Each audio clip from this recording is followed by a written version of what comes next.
Well, welcome everyone to today's ILTA YouTube discussion entitled Building AI Competency Frameworks. I'm your moderator for the day, Erik Miller. I'm an innovation manager at Taft, Stettinius, and Hollister LLP.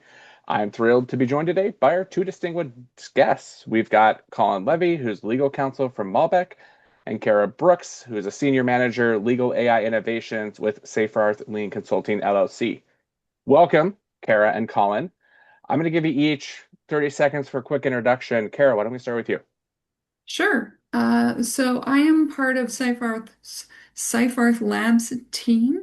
I focus on our AI innovations side of things, focused really on practical AI adoption in large law firm environments, um, really focusing on tool evaluation, governance, training our attorneys and business professionals on how they can use it in their day-to-day, translating risk, expectations, security requirements, and how to prompt. All right. That's a large smorgasbord there. That's great. Colin, how about you? Thanks for having me, Colin Levy, General Counsel of Malbek. As General Counsel, I kind of handle the gamut of things associated with running a legal department for a growing tech company. Malbek makes software to help large companies manage their contracts. So, as my role as General Counsel, I assist with product development, assist with negotiating contracts, assist with managing through our solution all those contracts, but also handle a variety of other things, data privacy, employment, what have you. I also spend a fair amount of my time educating others about legal tech and AI. I've written one book on legal tech, the legal tech ecosystem, working on another coming out this fall on AI for lawyers. Have written a number of different articles and other types of content around AI, all in an effort to help in-house teams and law firms as well, kind of understand the landscape and understand kind of the real practical implications of this era of AI that we are now existing in. Yeah, and let's take that and dive right into the discussion here. Like I said, we're talking about building AI competency frameworks. To do that, right, we need some sort of groundwork. We're talking about safety and security here. What observations do you have about, AI safety and security that we want everyone to be aware of? Well, attorneys and lawyers and legal people tend to be very conservative when it comes to adopting new things because of security and ethical duties and client confidentiality. You can't train people to be effective with AI if they're still guessing whether or not they're even allowed to use it. It's the most important piece.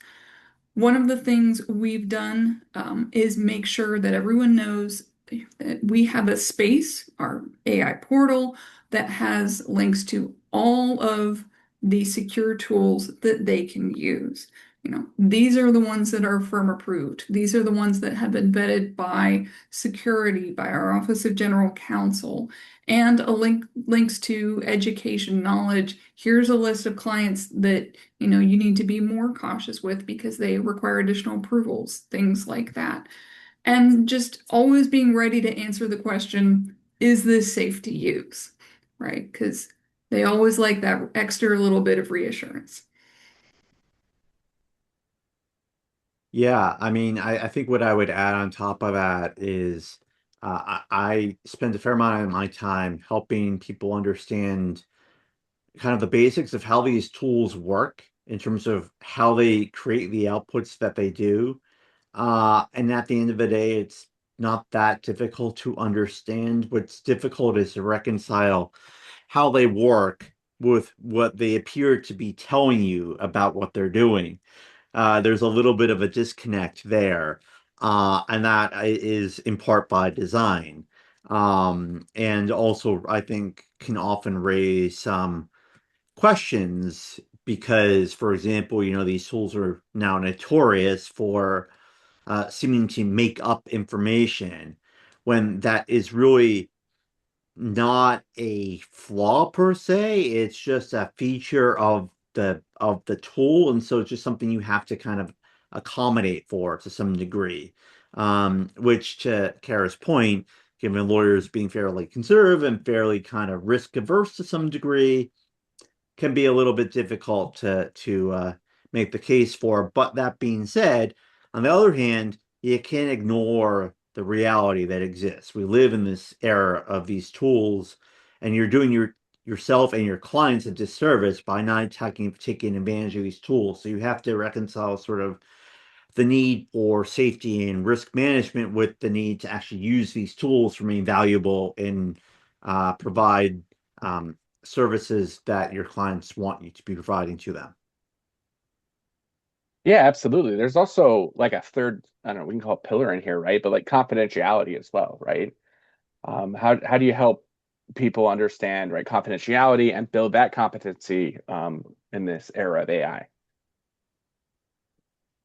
Well, we've implemented a mandatory training that everyone at our firm has to take that explains a lot of these basic principles.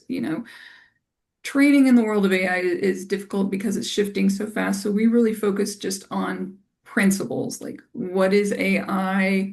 What are the risks of it? What can it do? What does confidentiality mean? And translating the four pillars that uh, the American Bar Association puts out, confidentiality, candor, etc., and how that applies to AI and attorneys' duties around it. Yeah, and likewise, here at Malbek, we have a similar type of training for our employees that I help um, lead, as well as I do trainings myself that are essentially based around principles with respect to use of these tools and understanding what type of information to input into what and when and why and that sort of thing, which is really, I think, um, critical for two reasons. One, to make sure that the training doesn't get out of date the minute you do it. Principles matter a lot more than kind of sort of specific tools training per se. And two, um, largely the way these tools have worked hasn't changed that much in terms of how they've come out. So that means that you can stick by a set of basic principles around what types of data to use, when, where, how, and how to protect yourself and your client's data, which will remain relevant from when you give it going forward. So I do think that that is something that remains critical because it is all too easy, I think, these days to provide these tools with information, thinking that you're trying to be helpful when in fact you may be trying to be helpful, but also putting yourself or your clients at risk by not knowing what the tool is doing with the data you're giving it. Yeah, yeah, absolutely, right? Like we've talked about, first things we need to do, we need to train people on safety, security, confidentiality here. But let's switch gears for a minute. Let's talk about tools, right? How what are your, tips for competency for analyzing tools, agentic understanding now that that is becoming commonplace? Like what recommendations do you have here?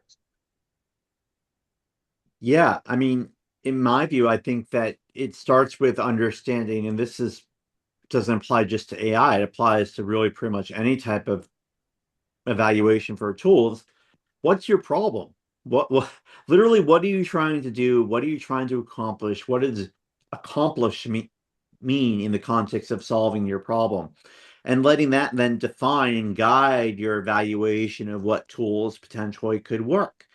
Um, when it comes to AI, I think, for example, if you have a more complex problem that especially involves sort of different steps that need to be taken, but potentially could be taken all at the same time, then agentic AI may be perhaps helpful because that involves different sort of little AI tools all working at the same time to put something together.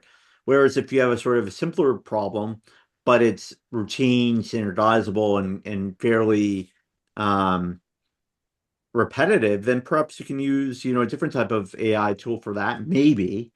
And I say maybe because it goes back to exactly what it is you're trying to do. I think that these days there is a tendency to want to jump all into AI, thinking that it can solve whatever problem you have, whatever it is, doesn't matter.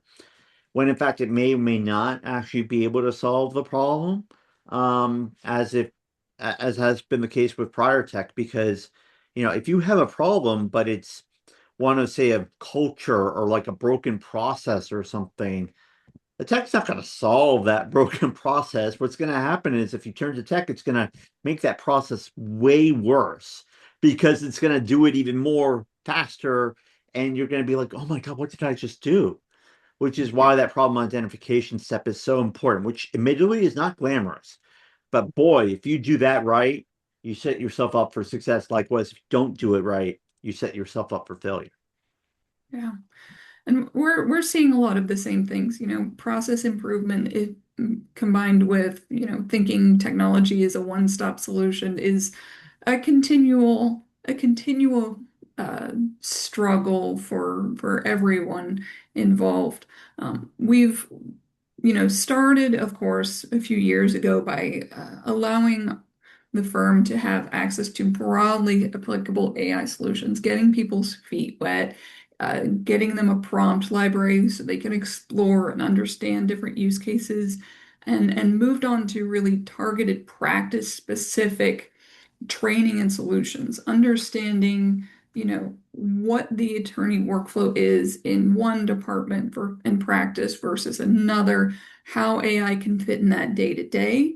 And then, as AI adoption evolves and people are more comfortable and expecting more from it, adopting practice-specific agents, practice-specific solutions that can deliver a lot more targeted value for those people, even as they still use the broader tools for everyday things like writing emails or blog posts. Let me follow up on that.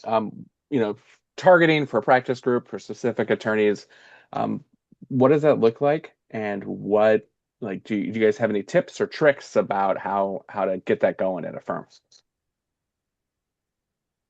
So one thing is just working very closely with our practice development group as experts who really understand what the problem is. Another is finding our champions. I can get on a practice meeting and say, here, you can use AI and do this with your contract, and it'll make your life easier. And a certain number of people will listen to me. If an actual practicing attorney gets in that same meeting and says, here's what I did for this client, for this case, even if it's the same thing, so many more people will listen because they see that very direct one-on-one impact. And, I know that's not a reflection on me as a professional. It's just they need to hear that gospel from their peers to really believe it. And having that word of mouth evangelism is unbelievably valuable. Yeah, I couldn't agree more. I mean, I think I've seen this play out in a variety of different cases, including just with Malbek's own solution. Like, if you have a internal champion that's like, yes, this has worked for me, this is what I want to be doing, that counts a lot more, carries a lot more weight than someone on the outside per se saying, hey, you probably should be doing this or what have you. And it's not a reflection, again, of me or whomever. It's just a reflection of the fact that they know the people they work with. And so if they hear from someone that they work with that, hey, this is actually working for me, it could work for them as well. Now, the only caution I would give to that is, if say, the person you're hearing from advocating for something works in a different practice area, but nevertheless is in the same company or in the same firm, that may or may not be necessarily an apples to apples comparison. So you may want to take that just with a little grain of salt, because again, just because someone's your friend and you like them, you're not going to have them do certain things for you just because they're your friend. But at least you know that they found a tool that works for them potentially and could potentially work for you. So I do think that having internal people be kind of champion tools particularly ones that are attuned to a certain practice area, are incredibly helpful. I personally have long been a big advocate of tools that do something that's well defined really well, as opposed to just one size fits all and does nothing particularly well. Um, a big, venture capital firm may love that approach, but the individual user or practice area is not going to necessarily love that approach. So I do think there's something to be said for tools that kind of do specific things very well because they are designed to do those specific things really well. And God knows there's plenty of those such areas within law. So there's no shortage, I think, of potential for tools to help. Yeah. I mean, we've also danced around this specific question I want to ask, at least some while we're talking, but right, Gen AI and AI in general, like there's model updates, there's changes. It happens generally at a more rapid pace than I think any tech that we've encountered before, generally speaking. What what advice, what comments do you have about, competency, potentially retraining or whatever as models update or things change? Yeah, I mean, from my view, I think the best way to kind of accommodate that the change really is two ways. Number one is to and I'm going to use a word that may make some lawyers uncomfortable, and I'm sorry for that, not really. Um, Experiment. Try, if you use a certain tool to do something and it updates and there's a new model that just came out, try something fairly innocuous with that new model. See what happens and compare it to what happened with the previous model. Because what often happens is even when a new model comes out, you can still direct it to use a previous model if you like that previous model better. So there's no reason to not do that necessarily. Because sometimes these new improved models per se may do things a little bit differently for whatever reason, which may leave you wanting and desiring to go back and use the previous older model, or you may like the new model. But again, you're not going to know unless you experiment. So I think that's number one. Number two is I think there's a need to just continue to just educate yourself in terms of what these models do, what they're designed to do. Read some of the updates that occur that happen that are written about with respect to these models. Now, you don't need to be some kind of tech genius to understand some of the basics of what these up written updates are providing you with, but they at least will give you a little bit of context with respect to understanding what is going on, what the intent was, and that can inform your usage of some of these tools as well.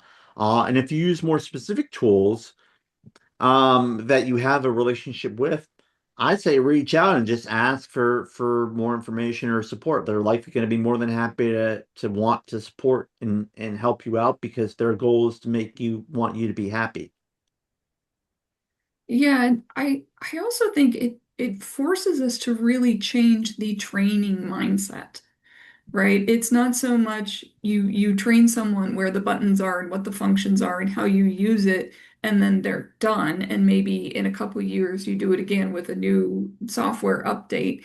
It's continuous improvement, right? It's continuous change management.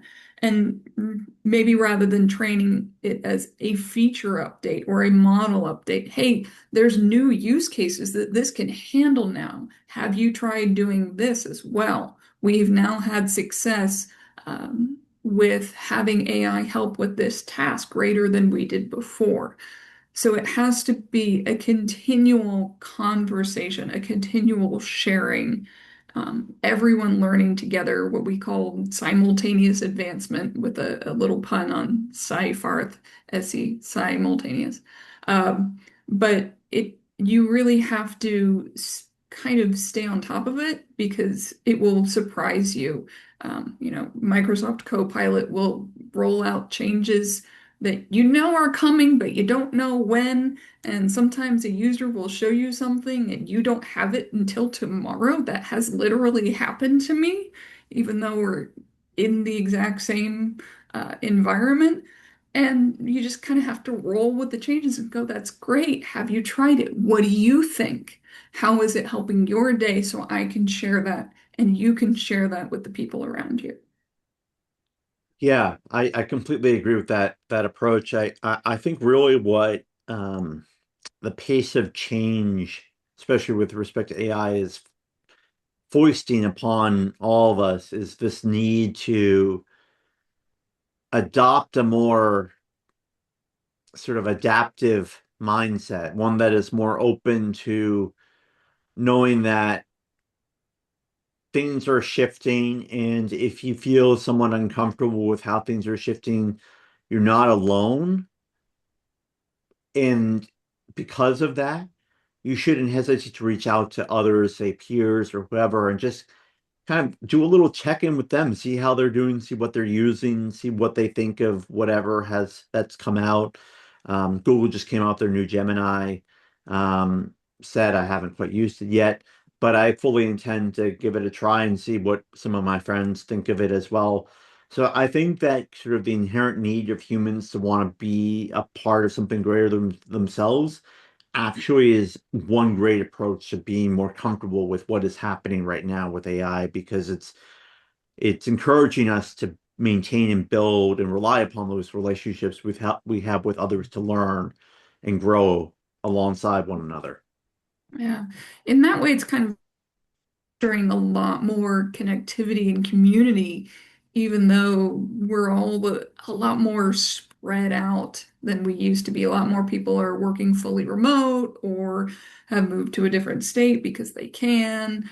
You know, despite being spread out, we're all continually connecting with each other as we're learning and growing and evolving together. Exactly. Yeah, absolutely. Well said. Well, this has been a fantastic conversation. Let's wrap it up. Final thoughts. Colin, why don't you go first? Final thoughts on building AI competencies, and then we can have Karis. Sure. I'd say a couple of final thoughts. One, competency should be, I think, looked at in the context of whatever your work is, not in the context of whatever someone else defines competency as being. Meaning that it really depends on the context of what you're trying to accomplish and what you do for work. So that's number one.